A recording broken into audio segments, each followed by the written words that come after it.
ಈ ಕಬ್ಬು ಬೆಳೆಗಾರದ್ದು ಒಂದು ಗಾದೆ ಇದೆ ಅಧ್ಯಕ್ಷರ. ಮಂಡಿ ಉದ್ದ ಕಬ್ಬು, ಎದೆ ಉದ್ದ ಸಾಲ. ಮಂಡಿ ಉದ್ದ ಕಬ್ಬು, ಎದೆ ಉದ್ದ ಸಾಲ. ಈ ಕಬ್ಬು ಬೆಳೆಗಾರದು ಇದನ್ನ ನಾವು ಮೊನ್ನೆ ನೋಡಿದಿರಿ. ಬೀದಿಗಿಳಿದು ದೊಡ್ಡ ಹೋರಾಟ ಆಗಿ ರಸ್ತೆಗಿಳಿದು ನಮ್ಮ ಮಂತ್ರಿಗಳು ನನಗೂ ಫೋನ್ ಮಾಡಿದ್ರು. ಸೌಜನ್ಯಕ್ಕೆ ನನಗೂ ಒಂದೆರಡು ಸರಿ ಫೋನ್ ಮಾಡಿ ಈ ತರ ಸಮಸ್ಯೆ ಆಗಿದೆ, ಏನ್ ಮಾಡಬೇಕು ಅಂತ ನನ್ನ ಸಲಹೆ ಕೇಳಿದ್ರು. ನಾನೇನು ಇಲ್ಲ ಅಂತ ಹೇಳಲ್ಲ, ಅದಕ್ಕೆ ನಾನು ಧನ್ಯವಾದ ಹೇಳ್ತೀನಿ. ಆದ್ರೆ ಏನು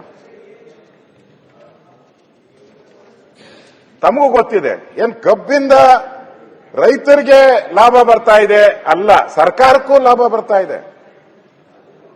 ಬರೀ ರೈತರಿಗೆ ಲಾಭ ಬರ್ತಾ ಇದೆ ಅನ್ನೋ ದೃಷ್ಟಿಯಲ್ಲಿ ನೀವು ನೋಡ್ತಾ ಇದ್ದೀರಾ ಅಷ್ಟೇ. ಸರ್ಕಾರಕ್ಕೂ ಲಾಭ ಬರ್ತದೆ. 2024 ನಿಮ್ಮ ವರದಿ ಪ್ರಕಾರ, ತಪ್ಪಿದ್ರೆ ಆಮೇಲೆ ಹೇಳಿ, 41 ಲಕ್ಷ ಟನ್ ಸಕ್ಕರೆ ಉತ್ಪಾದನೆ ಆಗ್ತೈತೆ. 41 ಲಕ್ಷ ಟನ್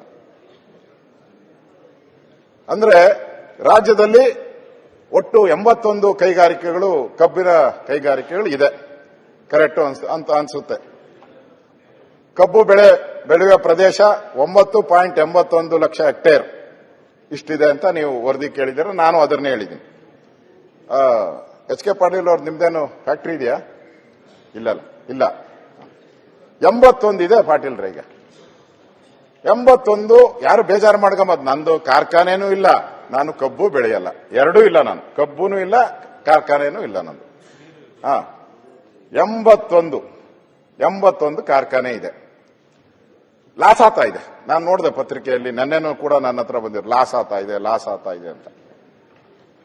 ಈಗ ಇವರಿದ್ದಾರೆ ನಮ್ಮ ಮಂತ್ರಿಗಳು, ನನ್ಗೆ ಗೊತ್ತಿರೋ ಅಂಕೆ ತಪ್ಪಾಗಬಹುದು, 32ಕ್ಕೆ ಹೊಸದಾಗಿ ಅರ್ಜಿ ಸಲ್ಲಿಸಿದಾರಂತೆ. 32 ಹೊಸ ಕಾರ್ಖಾನೆ ಮತ್ತೆ 32 ಬೇಕು ಅಂತ ಹೇಳ್ಬಿಟ್ಟು ಅರ್ಜಿ ಸಲ್ಲಿಸಿದ್ದಾರೆ. ಶಿವಾನಂದ ಪಾಟೀಲ್ರ ಅವ್ರು ಸಲ್ಸವ್ರಂತೀರಾ? ಇಲ್ಲ, ಹೊಸದಾಗಿ ಸಲ್ಲಿಸಿದ್ದಾರೆ. ಲಾಸ್ ಆಗ್ತಾ ಇದೆ, ಅನ್ಯಾಯ ಆಗ್ತಾ ಇದೆ, ನಡ್ಸಕ್ಕಾಗ್ತಾ ಇಲ್ಲ ಕಾರ್ಖಾನೆ. ಮತ್ತೆ ಹೊಸದಾಗಿ ಅರ್ಜಿ ಸಲ್ಲಿಸಿದ್ದಾರೆ, ಹೊಸ ಕಾರ್ಖಾನೆಗಳು ಬೇಕು ಅಂತೇಳಿ. ಈಗ ಅಲ್ಲಿ ಕಬ್ಬು ಬೆಳೆಗಾರದು ಬೀದಿಗೆ ಬಂದು ದೊಡ್ಡ ಗಲಾಟೆ ಆಯಿತು.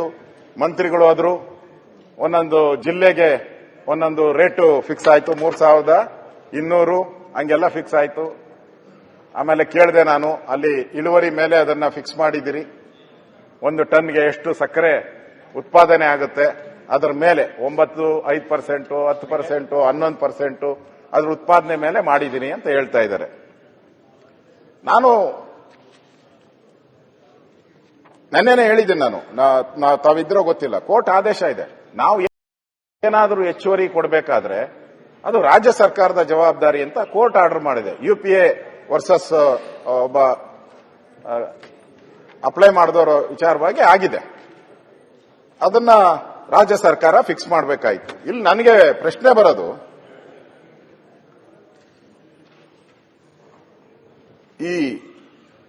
ಅವರು ರೈತರು ಕೇಳ್ತಾ ಇರೋದು 70-30% ಏನೋ ಮಾದರಿ ಕೇಳ್ತಾ ಇದ್ದಾರೆ ಅವರು. ರಂಗರಾಜನ್ ಇದು ಕೇಳ್ತಾ ಇದ್ದಾರೆ ಅವರು. ಇಲ್ಲಿ ರೈತರು ಹೇಳ್ತಾ ಇದ್ದಾರೆ ನಮಗೆ ಲಾಸ್ ಆಗ್ತಾ ಇದೆ ಅಂತ ರೈತರು ಹೇಳ್ತಾ ಇದ್ದಾರೆ. ಫ್ಯಾಕ್ಟರಿ ಮಾಲೀಕರು ಇಬ್ರು ಲಾಸ್ ಆಗ್ತೈತೆ ಅಂತ ಹೇಳ್ತಾರೆ. ನೀವು ಜಡ್ಜ್ ಆಗಿ ಕೂತಿದ್ದೀರಾ. ಈಗ ಅಲ್ಲಿ ಸತ್ಯ ನಿಮಗೂ ಗೊತ್ತಿರುತ್ತೆ. ಹೇಳಿ, ನಿಮಗ್ ಕೊಡ್ತೀನಿ ನಾನು. ಕಿತಾಪತಿ ಮಾಡೋರು ಕೊಡಲ್ಲ ಅಷ್ಟೇ. ಇಬ್ಬರಿಗೂ ಲಾಸ್ ಆಗ್ತಾ ಇರೋದು ನಿಜ. ಅದಕ್ಕೆ ಕಾರಣ ಕೇಂದ್ರ ಸರ್ಕಾರ. ಕೇಂದ್ರ ಸರ್ಕಾರ ಏನ್ ಮಾಡಬೇಕಾಗಿತ್ತು, ಒಂದ್ ನಿಮಿಷ. ಕಿತಾಪತಿ ಸರ್, ಇದೇ ಕಿತಾಪತಿ ಸರ್. ನೀವು ಕೇಳ್ತಾ ಅಲ್ಲ, ಅವರು ಬೇಡ, ಅಶೋಕಣ್ಣ ಬೇಡ, ಇವರಿಗೆ ಅವಕಾಶ ಬೇಡ. ಕಿತಾಪತಿ ಮಾಡಕ್ಕೆ ಶುರು ಮಾಡಿದ್ರೆ ಕಿತಾಪತಿ ಮಾಡ್ತಾರೆ. ಅಶೋಕಣ್ಣ ನೀವು ಮಾತಾಡಿ. ಅಪೋಸಿಷನ್ ಲೀಡರ್ ಲೀಡ್ ಆದಾಗ ತಾವ್ ಎದ್ ನಿಂದಿರ್ತಿದ್ರೆ ತಾವ್ ಆ ಕಡೆ ಕೂತ್ಬಿಡಿ, ಇವ್ರು ಈ ಕಡೆ ಕುಂದಿರ್ಲಿ. ಇವೇನ್ ಕಷ್ಟ ಇದೆ? ನಾನು ಹೇಳ್ತಾ ಇದ್ದೀನಿ ಕೇಳಿ ಸುಮ್ಮನೆ. ಇಲ್ಲ, ನಾನು ಹೇಳ್ತಾ ಇಲ್ಲ. ಅದಕ್ಕೆ ಅಶೋಕ್ ಅವರಿಗೆ ನಿರಾಣಿ ಅವರೊಂದು ಹೈಕೋರ್ಟಿಗೆ ಕೇಸ್ ಹಾಕಿದ್ದಾರೆ. ಅದಕ್ಕೆ ಒಂದು ಸಪ್ಲಿಮೆಂಟರಿ ಕಳಿಸಿದೆ ನಾನು ಅವರಿಗೆ. ಅವರೇ ಹೇಳ್ತಾ ಇದ್ದಾರೆ ಕಾರ್ಖಾನೆ ಅವ್ರಿಗೆ ಏನೇನ್ ಹಾನಿ ಆಗ್ತಾ ಇದೆ ಅಂತೇಳಿ ಹೈಕೋರ್ಟ್ನಲ್ಲಿ. ಸ್ವಲ್ಪ ನಿಂದರೆ ಸಿದ್ದು, 1 ನಿಮಿಷ ನಿಂದ. ಅದನ್ನ ಹೇಳ್ರಿ ನೀವು. ಎಲ್ಲಾ ಸಕ್ಕರೆ ಫ್ಯಾಕ್ಟರಿ ಓನರ್ ಹೋಗ್ಯಾರ, ನಿರಾಣಿ ಅವರೊಬ್ರು ಕಾಂಗ್ರೆಸ್ ಅವರು ಹೋಗ್ಯಾರ. ನೀವ್ ಹೇಳಾಕೆರೆ ಕೊಟ್ರೆ ಚಲೋ ಅಲ್ಲ, ನಿಮ್ಗೆ ಅವರಿಗೆ ಅಲ್ಲಿ ಏನಿದೆ ನನಗೆ ಗೊತ್ತಿಲ್ಲ. ಒಬ್ಬರದ ಹೆಸರು ಹೇಳ್ಬೇಡ್ರಿ, ಎಲ್ಲರೂ ಆಯ್ತಾ? ಕರ್ನಾಟಕ ಕೇಂದ್ರ ಹೆಸರು ಹೇಳ್ತೀರಿ.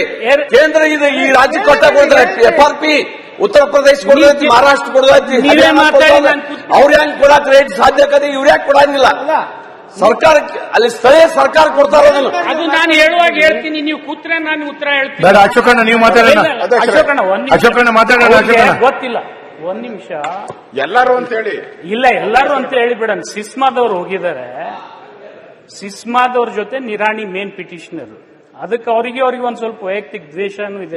ಇಲ್ಲ, ಅವ್ರಿಗೆ ನಿಮಗಲ್ಲ, ಅವ್ರವ್ರಿಗೆ. ಅದು ನನಗೆ ಲೋಕಲ್ ಜಿಲ್ಲೆ ಅಲ್ಲ, ನಮ್ಗೆ ಗೊತ್ತಿದೆ ಅವ್ರಿಗೆ ಏನಿದೆ ಅನ್ನೋದು. ಅಲ್ಲಿ ಎರಡು ವಿಚಾರ ಇದೆ. MSP ಶುಗರ್ ರೇಟ್ ಅನ್ನ ಎನ್ಹಾನ್ಸ್ ಮಾಡಿ ಅಂತೇಳಿ 7 ವರ್ಷದಿಂದ ಎಲ್ಲ ಕಾರ್ಖಾನೆಯವರು ಹೋರಾಟ ಮಾಡ್ತಾ ಇದ್ದಾರೆ. ಅದು 31 ರೂಪಾಯಿ ಇದ್ದಿದ್ದನ್ನ ಹೆಚ್ಚಿಗೆ ಮಾಡ್ರಿ ಅನ್ನೋದು ಒಂದು ಬೇಡಿಕೆ.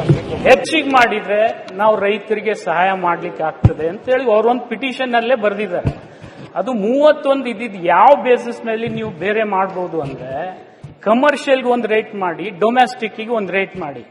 ಆ ಕಮರ್ಷಿಯಲ್ ಶುಗರ್ ತಗೊಳ್ತಕ್ಕಂಥವ್ರು, ಚಾಕ್ಲೇಟ್ನವರು, ಕೋಕೋ ಕೋಲಾದವರು, ಜೊತೆಗೆ ನಿಮ್ಗೆಲ್ಲ ಗೊತ್ತಿದೆ, ಎಲ್ಲ ಸ್ವೀಟ್ ಇಂಡಸ್ಟ್ರಿ ಅವ್ರು, ಏನು ಬೇಕರಿ ಅವ್ರು ಇದಾರಲ್ಲ, ಅವ್ರು ತಗೊಂಡು ಲಾಭ ಮಾಡ್ಕೊಳ್ತಾ ಇದ್ದಾರೆ. 1 kg ಸಕ್ಕರೆಯಲ್ಲಿ 1 kg ಅಡಲ್ಟ್ರೇಷನ್ ಮಾಡ್ತಾರ ಅವ್ರು. ಅಂದ್ರೆ ಕವ ಹಾಕ್ಬೋದು, ಬೇರೆ ಹಾಕ್ಬೋದು, ಏನೇನು ಆ ತರ ಅವ್ರು ಲಾಭ ಮಾಡ್ತಾ ಇದ್ದಾರೆ. ಈಗ ಹಂಗೆ ನಾವು ಸಿಲಿಂಡರ್ನಲ್ಲಿ ಡೊಮೆಸ್ಟಿಕ್ ಸಿಲಿಂಡರ್ಗೆ ಒಂದು ರೇಟ್ ಇಟ್ಟಿದ್ದೀವಿ, ಕಮರ್ಷಿಯಲ್ ಸಿಲಿಂಡರ್ಗೆ ಒಂದು ರೇಟ್ ಇಟ್ಟಿದ್ದೀವಿ. ಇದು ಒಂದು ಸಮಸ್ಯೆ. ಇಥಿನಾಲ್ ನಲ್ಲಿ ರೇಟ್ ಅನ್ನ ಇವತ್ತು ಎನ್ಹಾನ್ಸ್ ಮಾಡಿ ಅಂತ ಹೇಳಿ ಕಳೆದ 5 ವರ್ಷದಿಂದ ಅವರು ಮನವಿ ಮಾಡ್ತಾ ಇದ್ದಾರೆ, ಇಥಿನಾಲ್ ರೇಟ್ ಅನ್ನು. ಯಾಕೆಂದ್ರೆ 70 ರೂಪಾಯಿ ಅವ್ರಿಗೆ ಕೊಡ್ತಾರೆ 1 ಲೀಟರ್ಗೆ. ಅದು ಹಾಕೋದು ಪೆಟ್ರೋಲ್ ನಲ್ಲಿ ಬ್ಲೆಂಡ್ ಮಾಡಿ 100 ರೂಪಾಯಿ. ಲಾಭ ಯಾರಿಗೆ ಹೋಗ್ತಾ ಇದೆ ಅದನ್ನ ಆಮೇಲೆ ವಿಚಾರ ಮಾಡೋಣ. ಇದು ಎರಡನೇ ವಿಚಾರ. ಎಕ್ಸ್ಪೋರ್ಟ್ ಕೂಡ ಕಳೆದ 2-3 ವರ್ಷದಿಂದ ಬ್ಯಾನ್ ಮಾಡ್ತಾ ಇದ್ದಾರೆ. ಎಕ್ಸ್ಪೋರ್ಟ್ ಕೋಟಾ ಹೆಚ್ಚಿಗೆ ಮಾಡಿದ್ರೆ ಖಂಡಿತ ಕಾರ್ಖಾನೆ ಮಾಲೀಕರಿಗೂ ಲಾಭ ಆಗ್ತದೆ. ಆಮೇಲೆ ಬೇಕಾದ್ರೆ ನೀವು ತಾವು ಹೇಳಿದ್ರಲ್ಲ, ರಂಗರಾಜನ್ ಸಮಿತಿ ವರದಿ ಬಂದ ಮೇಲೆ ನಾವು ಅದನ್ನ ವಿಚಾರ ವಿನಿಮಯ ಮಾಡಬಹುದು. ಈ 3 ಸಲಹೆಯನ್ನ ಕೇಂದ್ರ ಸರ್ಕಾರ ಒಪ್ಪಿದ್ರೆ ಇಡೀ ದೇಶದಲ್ಲಿ ಇರ್ತಕ್ಕಂಥ ಸಕ್ಕರೆ ಕಾರ್ಖಾನೆಗಳು ಬದುಕ್ತಾವೆ. ನಮ್ಮೂ ಅಷ್ಟೇ ಅಲ್ಲ, ಇದು ನಮ್ಮ ಸೌತ್ ಇಂಡಿಯಾದಲ್ಲಿ ಇದಷ್ಟೇ ಪಿಟಿಷನ್ ಅಲ್ಲ. ಇದು ನಾರ್ತ್ ಇಂಡಿಯನ್ ಕೋರ್ಟ್, ಏನು ಮಹಾರಾಷ್ಟ್ರ ಹಿಡ್ಕೊಂಡು UP ತನಕ ಅವರು ಕೂಡ ಇದನ್ನೇ ಫೈಟ್ ಮಾಡ್ತಾ ಇದ್ದಾರೆ. ಅದನ್ನೊಂದು ಸ್ವಲ್ಪ ನೀವು ಡೆಲಿಗೇಷನ್ ಕರ್ಕೊಂಡು ಹೋದ್ರೆ ನಾವು ಬಂದು ಕನ್ವಿನ್ಸ್ ಮಾಡ್ತೀವಿ. ಅವಾಗ ರೈತರಿಗೆ ಏನ್ ಕೊಡಬಹುದು ನಾವು ಕೊಡ್ಲಿಕ್ಕೆ ಸಾಧ್ಯ ಇದೆ. ಈ ರೈತರು ಕಷ್ಟದಲ್ಲಿದ್ದಾರೆ, ಇದರಲ್ಲಿ 2 ಮಾತಿಲ್ಲ. ಅಧ್ಯಕ್ಷರೇ, ಈಗ ನಿನ್ನೆನೂ ಕೂಡ ನನಗೆ ಕಬ್ಬು ಬೆಳೆಗಾರರ ರೈತರ ವಿಚಾರವಾಗಿ ಬಂದಿದೆ. ಬೆಲ್ಲದ ಏನಾಯ್ತದು, ಯಾಕೆ ಕಪ್ಪು ಬಟ್ಟಿ? ಇವತ್ತು ಲಿಂಗಾಯತರ ಮೇಲೆ ಏನು ದೌರ್ಜನ್ಯ ಆಗಿತ್ತು, ಆ ದೌರ್ಜನ್ಯದ ಕರಾಳ ದಿನ ಇವತ್ತು 1 ವರ್ಷ ಆಯ್ತು.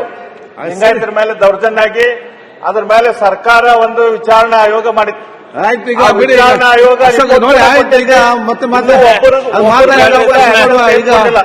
ಅಶೋಕ್ ಅವರೇ, ನೀವೇ ಕೇಳಿದ್ದ ಸರ್ಕಾರ ಹೇಳಿ ಏನ್ ಆಕ್ಷನ್ ಆಯ್ತು. ಯಾವುದೇ ಒಂದು ನೋಡಿ, ಸೀನಿಯರ್ ಮೆಂಬರ್ಸ್ ಇದ್ದೀವಿ, ಒಂದು ನಿಯಮ ಇದೆ, ನಾವು ಮಾಡ್ತೇವೆ. ಆಯ್ತು, ನಿಯಮ ಇದೆಲ್ಲ, ಯಾಕೆ ಈ ರೀತಿ ಮಾಡ್ತೀವಿ? ಯಾವ್ದು ಸೀನಿಯರ್ ಮೆಂಬರ್ಸ್ ಗೊತ್ತಿದೆ. ಈಗ ಕರಿಪಟ್ಟಿ ಹಾಕಿದ್ದ ಸರಿಯಲ್ಲ. ನೋಡಿ, ನೀವು ಡೆಪ್ಯೂಟಿ ಲೀಡರ್ ಆಗಿದ್ದೀರಿ, ನಿಮಗೆ ಗೊತ್ತಿದೆ. ಬಗ್ಗೆ ಹೇಳಿ ಅದು ಮತ್ತೆ ಚರ್ಚೆ ಮಾಡುವ. ಈಗ ಇದನ್ನು ಕಟ್ಟಿಯನ್ನು ಮಾಡಿ ಯಾವಾಗ ಚರ್ಚೆ ಕ್ಲಿಯರ್ ಮಾಡಿ, ಯಾವಾಗ ಚರ್ಚೆ ಕೊಡ್ತದೆ? ಆಯ್ತು, ಇದನ್ನು ಕೊಡ್ತೇನೆ. Your should be model to others. ನೀವು ಬೇರೆಯವರಿಗೆ ಮಾಡಿ ಯಾವಾಗ ಚರ್ಚೆ ಕೊಡ್ತೇವೆ. ನೆಕ್ಸ್ಟ್ ಕೊಡಬೇಕು. ಹಾಗಾದ್ರೆ ಇದ್ರ ಬಗ್ಗೆ ಚರ್ಚೆ ಕೊಡ್ರಿ, ಚರ್ಚೆ ಕೊಡಿ, ಅವರು ತೆಗಿತಾರೆ. ಅಲ್ಲ, ಈಗ ನೆಕ್ಸ್ಟ್ ಮಾತಾಡ್ಲಿಕ್ಕೆ ಅವ್ರಿಗೆ ಇರುವಂತದ್ದು ಕಾನೂನು ಸಚಿವರೇ ಒಂದು ಇದೆ ಅಲ್ಲ, ರೂಲ್ಸ್ ಅಂತ ಇರ್ತದೆ. ಅಧ್ಯಕ್ಷರೇ, ನೀವಿಲ್ಲಿ ಉಪಸಭಾ ಅಧ್ಯಕ್ಷರಾಗಿದ್ರಿ, ಅವಾಗ ಎಷ್ಟು ಸಲ ಎದ್ದಿದ್ರಿ ಗೊತ್ತಿದೆ ನಿಮ್ಗೆ? ಎಷ್ಟು ಕಪ್ಪಟ್ಟಿ ಹಾಕಿದ್ರಿ ಗೊತ್ತಿದೆಯಾ? ನಾನು ನೋಡಿದ್ದೀನಿ. ತಾವು ಗಮನಿಸಿರ್ತಕ್ಕಂಥದ್ದನ್ನ ನಾನು ಗಮನಿಸಿದೆ. ಆದರೆ ಸ್ನೇಹಿತರಾಗಿ ಅವ್ರಿಗೆ ಏನು ಅಂತ ಕೇಳಿಬಿಟ್ಟೆ, ನಾನು ಅಷ್ಟಕ್ಕೆ ಸುಮ್ಮನಾದೆ. ತಾವು ಗಮನಿಸಿದ್ದು ಈ ಸದನದ ಗೌರವವನ್ನು ಎತ್ತಿ ಹಿಡಿಬೇಕಾಗಿರ್ತಕ್ಕಂಥ ದೃಷ್ಟಿಯಿಂದ ನಿಯಮಗಳನ್ನು ತಾವು ನೋಡಿರೋದು ಮಾನ್ಯ ಬೆಲ್ಲದವ್ರ ಗಮನಕ್ಕೂ ನಾನು ತರ್ತೇನೆ. ಸದನದಲ್ಲಿ ಬಾವುಟಗಳು, ಲಾಂಛನಗಳು ಅಥವಾ ಯಾವುದೇ ನಿಶಾನೆಗಳನ್ನು ಪ್ರದರ್ಶಿಸತಕ್ಕದ್ದಲ್ಲ. ಇದು ಈ ಸದನದ ನಿಯಮ. ಈ ನಿಯಮಗಳನ್ನು ಪಾಲನೆ ಮಾಡಬೇಕಾದದ್ದು ನಮ್ಮ ಕರ್ತವ್ಯ. ಆ ಹಿನ್ನೆಲೆಯೊಳಗೆ ನಾನು ತಮಗೆ ವಿನಂತಿ ಮಾಡ್ತೀನಿ, ಆ ರೀತಿಯಾಗಿರ್ತಕ್ಕಂಥದ್ದಾಗಬಾರ್ದು. ತಾವು ಅದಕ್ಕೆ ಸ್ಪಂದಿಸಿದ್ರಿ, ಅದಕ್ಕೆ ನಾನು ನಿಮಗೆ ಅಭಿನಂದಿಸ್ತೇನೆ. Thank you. ಅವ್ರಿಗೆ ಯಾವ ಸಂದರ್ಭದಲ್ಲಿ ಅವಕಾಶ ಕೊಡಿ ನಮ್ಮ ಉಪನಾಯಕರಿಗೆ. ಸಮರ ಅವ್ರು ಸೆಳೆದಿದ್ದಾರೆ, ಈಗ ಗಮನ ಸೆಳೆದಿದ್ದಾರೆ. ಇಲ್ಲ, ಒಳ್ಳೇದಲ್ಲ. ಲೀಡರ್ಶಿಪ್ ಅಂದ್ರೆ ಅದೇ. ಆಯ್ತು, ಮುಂದುವರಿಸಿ. ನೀವು ಕಿತಾಪತಿ ಮಾಡಬೇಡ ಅಂತ ಕಿತಾಪತಿ ಎಲ್ಲ ಉತ್ತರ ಕನ್ನಡ ಬಗ್ಗೆ ಚರ್ಚೆ ಆಗಲಿ. ಅದರಿಂದ ಈಗಾಗಲೇ ಸಚಿವರು ಅದ್ರ ಬಗ್ಗೆ ಮಾತಾಡಿದ್ದಾರೆ. ನಾನು ಹೇಳುವಂಥದ್ದು, ಇಲ್ಲಿ ಮಾಲೀಕರು ಅವ್ರದ್ದು ನೋಡಬೇಕು, ಅದು ಬೇರೆ ಪ್ರಶ್ನೆ. ಆದ್ರೆ ಹೆಚ್ಚಾಗಿ ನಾವು ರೈತರ ಕಡೆ ಗಮನ ಕೊಡಬೇಕು. ಅವ್ರಿಗೆ ಆಗ್ತಾ ಇರೋ ಅನ್ಯಾಯ ಆದರೂ ಸರಿಪಡಿಸ್ಬೇಕು. ತಾವು ಹೇಳಿದ್ರಿ ಎಲ್ಲ ಕಡೆ ವೇಯಿಂಗ್ ಮಿಷಿನ್ ಇದೆಯಲ್ಲ, ಅಲ್ಲೇ ಮೋಸ ಮಾಡ್ತಾರೆ ಅಂತ. ವೇಯಿಂಗ್ ಮಿಷನ್ ನಲ್ಲೇ ಬಹಳ ಮೋಸ ಮಾಡ್ತಾರೆ ಫ್ಯಾಕ್ಟರಿ ಮಾಲೀಕರು ಅಂತ ನೆನ್ನೆ ಮನವಿನೂ ಕೊಟ್ಟಿದ್ದಾರೆ ನನಗೆ. ಆ ಮನವಿ ಏನ್ ಕೊಟ್ಟಿದ್ದಾರೋ ಅದನ್ನ ಹೇಳ್ತಾ ಇದ್ವಿ. ಮೋಸ ಮಾಡ್ತಾರೆ ಅಂತ ತಾವೇನ್ ಹೇಳಿದ್ರಿ, ಎಲ್ಲ ಕಡೆ ವೇಯಿಂಗ್ ಮಿಷಿನ್ ಹಾಕ್ತೀನಿ ಅಂತ ಹೇಳಿದ್ರಿ. ಇನ್ನೂ 50% ಹಾಕಿ, ಇನ್ನೂ 50% ಹಾಕೇ ಇಲ್ಲ ಅಲ್ಲಿ. ಇನ್ನು ಹಾಕ್ಬೇಕು. ಟೆಂಡರ್ ಕರೆದಿದ್ದೀನಿ ಅಂತ ಹೇಳಿದ್ದೀರಾ, ಹಾಕ್ಬೇಕು. ಅದು ಮಾಡಿದ್ರೆ ಇನ್ನೊಂದು ಸ್ವಲ್ಪ ಅವ್ರಿಗೆ ಅವಕಾಶ ಸಿಗುತ್ತೆ.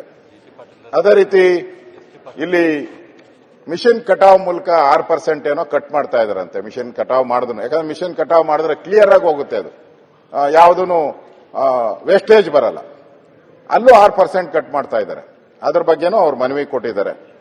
ಅದರಿಂದ ಅವ್ರಿಗೆ ಎಲ್ಲಿ ತೂಕದಲ್ಲಿ ಏನ್ ಮೋಸ ಆಗ್ತಾ ಇದೆ, ಮತ್ತೆ ಕಟಾವು ಮಾಡೋದ್ರಲ್ಲಿ ಏನಾಗ್ತಾ ಇದೆ, ಅವ್ರದ್ದು ಹಳೆ ಮಾದರಿ ರೆವಿನ್ಯೂ ಶೇರಿಂಗ್ ಫಾರ್ಮುಲಾ RSP 70-30 ಏನ್ ಸ್ಕೀಮ್ ಕೇಳ್ತಾ ಇದ್ದಾರೆ, ಅದನ್ನ SAP ಅದ್ರ ಕಡೆನೂ ಮಾಡಬೇಕು. ಮತ್ತೆ ಸುಟ್ಟು ವಿಚಾರ ಏನಿದೆ, ಸುಟ್ಟದ್ದು ಅಂತೇಳಿ ಬೆಂಕಿ ಬಿದ್ದರೆ ಸುಟ್ಟೋದ್ರೆ ಏನು ಅಂತ ಲಾಸ್ ಆಗಲ್ಲ, ಅದಕ್ಕೆ 25% ಕಟ್ ಮಾಡ್ತಾ ಇದ್ದಾರೆ ಅಂತ ಫ್ಯಾಕ್ಟ್. ಇದು ಕೂಡ ಅವ್ರ ಬಗ್ಗೆ ನೀವು ಗಮನ ಹರಿಸಬೇಕು ಅನ್ನೋದು ತಮಗೆ ನಾನು ಹೇಳ್ತಾ ಇದ್ದೀನಿ.